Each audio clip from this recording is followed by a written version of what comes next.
Bonjour, je m'appelle Martial. Je vais vous présenter les membres de ma famille. Nous vivons à Paris, dans le 18e, dans un espace petit de 11 mètres carrés. Nous sommes 5. C'est complètement épuisant parce qu'on doit faire attention à tout ce qu'on fait à n'importe quel moment. On ne peut pas se laisser aller. C'est une organisation au millimètre. C'est-à-dire que ça ne peut pas déraper. Alors le burn-out parental, on le reconnaît à travers une série de signes, de symptômes, dont le premier, celui qu'on va exprimer en premier, c'est une fatigue, un épuisement à la fois sur le plan émotionnel et sur le plan physique. Les insectes sont nos amis, il faut les aimer aussi. Comme nous, ils ont une âme, comme Bamba qui nous charme. Bien sûr, beaucoup d'entre nous éprouvent des fois un soulagement à ce que les enfants soient couchés le soir, mais ce qu'on va trouver chez les parents en burn-out, c'est que ces différents signes d'épuisement, de distanciation, de saturation, de perte de plaisir, sont présents pour la plupart tous les jours. Et donc c'est cette fréquence qui entraîne en fait une souffrance très importante dans le rôle parental. What? Fuck off! I'm on live telly! Fuck off out of it!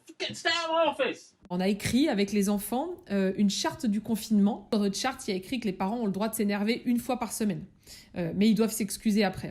Et ça permet de dire « Oula, attends, tu t'es déjà énervé hier, là c'est terminé pour la semaine. » Si les parents sont un peu trop, comme on dit vulgairement, sur les nerfs, ça va être un petit peu plus compliqué.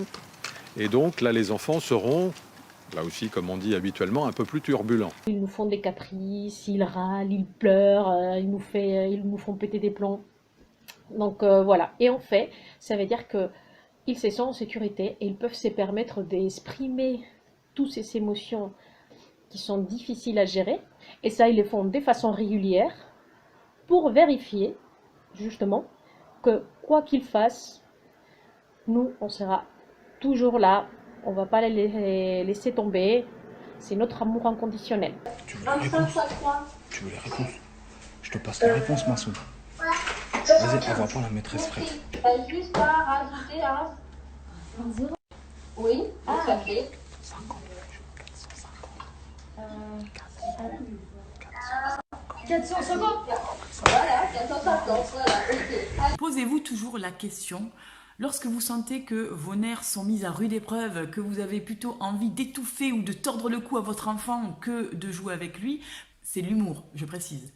Posez-vous cette question, qu'est-ce que vous avez envie que votre enfant dans 10 ans ait retenu de ce confinement ?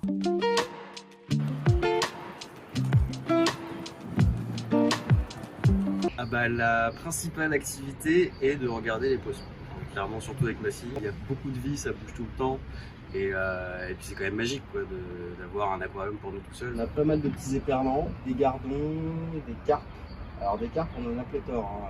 Il y a des grosses et des petites.